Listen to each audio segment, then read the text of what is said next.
دل میں ہے یاد محمد، میرے دل میں ہے یاد محمد، میرے ہونٹوں پہ ذکر مدینہ۔ اعوذ باللہ من الشیطان الرجیم، بسم اللہ الرحمن الرحیم۔ السلام علیکم ناظرین، بطول زہرا قائم کے رمضان میں حاضر ہیں۔ ناظرین، آج ہمارے ساتھ جو گیسٹ موجود ہیں ان کا تعارف کراتی چلوں۔ ذاکرہ عالمہ عالیہ کامران صاحبہ، جو کہ مدرسہ باب الرجا کی بانی ہیں۔ چلتے ہیں مہمان کی طرف اور ان سے بات کرتے ہیں۔ السلام علیکم۔ وعلیکم السلام۔ آپ کیسی ہیں؟ الحمدللہ میں ٹھیک ہوں۔ اچھا، سب سے پہلے تو خوش آمدید اور بہت شکر گزار ہوں کہ آپ نے اپنا قیمتی وقت نکالا ہمارے پروگرام کے لیے، اور رمضان کے حوالے سے گفتگو کریں گے۔ تو میرا سب سے پہلا جو سوال ہے آپ سے وہ یہ ہے کہ فلسفہ روزہ کیا ہے؟ اعوذ باللہ من الشیطان الرجیم، بسم اللہ الرحمن الرحیم۔ تمام تر تعریف اور تمام تر حمد و ثنا لائق زیبا ہے اس پاک پروردگار عالم کے لیے جو کل عالمین کا خالق اور مالک ہے، اور درود و سلام محمد وآل محمد کے لیے۔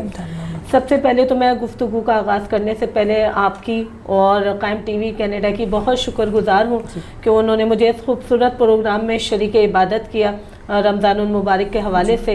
اور آپ کا سوال بھی بہت بہترین ہے کہ فلسفہ روزہ کیا ہے۔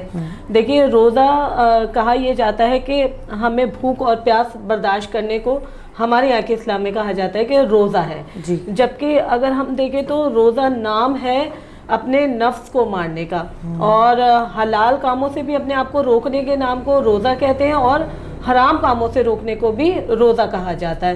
وہ ظاہر ہے اس لیے کہا جاتا ہے کہ کیونکہ جب ہم حلال کاموں سے اپنے آپ کو روک لیں گے تو ظاہر ہے حرام کاموں سے بھی خود بخود رک جائیں گے۔ اور یہ روزے صرف اس امت پہ ہی فرض نہیں کیے گئے، بلکہ قرآن مجید میں سورہ بقرہ میں پروردگار عالم نے ارشاد فرمایا، اور بڑے واضح طور پہ ارشاد فرمایا ہے کہ اے ایمان والو، ہم نے تم پر روزے فرض کیے اسی طرح جیسے تم سے پہلے والی امتوں پر روزے فرض کیے گئے۔ تو یہ 30 روزے جو ہمارے اور آپ کے اوپر واجب ہیں، یہ اس لیے واجب ہیں کہ ان روزوں کے ذریعے اور ماہ رمضان المبارک کی برکات کے ذریعے ہم اپنے نفس کی صفائی کریں، اپنے نفس کو پاک کریں۔ یہ نفس کی پاکیزگی، نفس کی طہارت جو ہے، اس کا نام روزہ ہے۔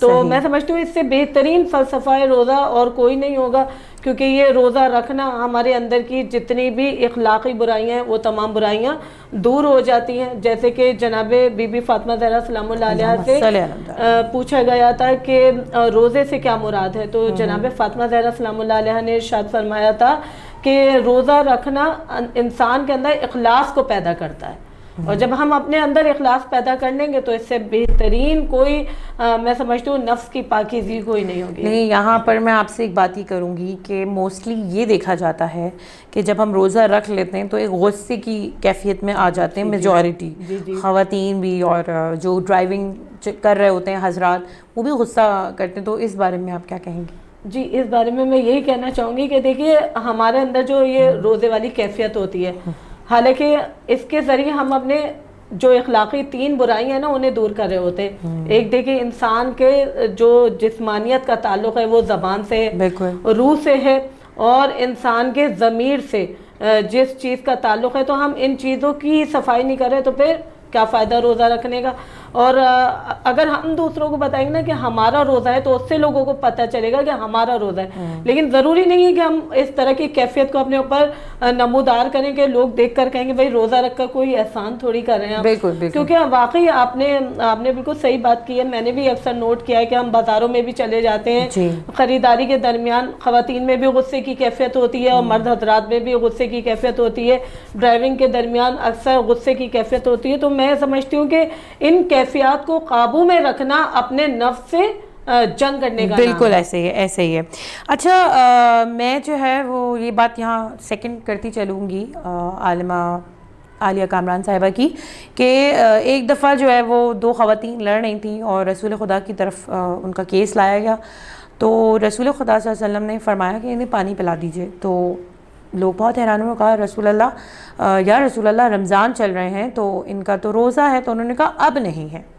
تو جب آپ روزہ رکھ رہے ہیں تو اپنے اس روزے کو کامیاب کیجئے، بہکاوے میں نہ آئیں، اور اپنے غصے کو، برداشت کو رکھیں, عدم برداشت نہیں ہونی چاہیے. اچھا یہ بتائیے کہ شرائط روزہ کیا ہیں؟ شرائط روزہ آپ کی اسی سوال سے مشروط ہے کہ جیسے کہ نفس کو قابو کرنے کا نام, شرائط روزہ میں یہ سب چیزیں آ جاتی ہیں. خواہر کہ دیکھیے بڑی مشہور و معروف حدیث رسول ہے اور اتھینٹک ہے کہ شیطان جو ہے ماہ رمضان المبارک میں قید کر دیا جاتا ہے. اور میں نے اس حدیث کا بار بار مطالعہ بھی کیا ہے کہ کیا وجہ ہے کہ جب شیطان کو قید کر لیا جاتا ہے تو اس کے باوجود ہمارے اندر یہ اخلاقی برائیاں ہوتی ہیں رمضان المبارک میں, کہ غصے کی بھی کیفیت ہوتی ہے, لڑائی جھگڑا فتنہ و فساد, اس طرح کی کیفیت. تو علماء کرام خاص طور پر آقا تقی بہجت صاحب کا میں فرمان پڑھ رہی تھی, انہوں نے بڑا خوبصورت جملہ ارشاد فرمایا, شیطان تو اللہ تعالیٰ قید کر دیتا ہے کیونکہ حدیث رسول ہے اور حدیث رسول سے کوئی انکار نہیں کر سکتا. شیطان تو اللہ تعالیٰ قید کر دیتا ہے, لیکن کیونکہ عام روٹین میں ہم نے اپنے نفس کو اتنا عادی بنا لیا ہوتا ہے ان چیزوں کا, ان برائیوں کا, کہ شیطان کے قید کے باوجود ہمارا نفس بار بار ان برائیوں کی طرف ہمیں ابھارتا رہتا ہے. اور چاہے ہم کتنا ہی کنٹرول کر کے رکھیں, چاہے ہم بھوک کی وجہ سے, روزے کی حالت میں بھوک اور پیاس کی وجہ سے ایک کونے میں پڑے ہوں, لیکن جب کسی کی برائی ہو رہی ہوتی ہے تو ہم فوراً بولنے لگ جاتے ہیں, انرجی آ جاتی ہے. تو یہ تمام چیزیں جو ہے نا, جیسے کہ ابھی میں نے پہلے جواب دیا تھا آپ کو کہ 3 چیزوں کی صفائی بہت ضروری ہے. زبان, سب سے بڑھ کر زبان کی صفائی بہت ضروری ہے. یہ ماہ رمضان المبارک میں نا شرائط روزہ میں اپنی زبان کو سب سے زیادہ پاک رکھنا پڑے گا ہمیں.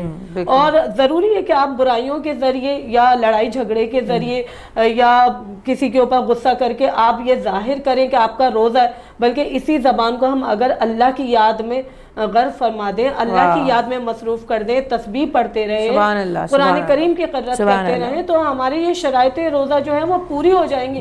بے شک ہم اور کوئی کام نہیں کر سکتے, لیکن ہم یہ کام تو کر ہی سکتے ہیں نا شرائط روزہ میں, کیونکہ سب سے بہترین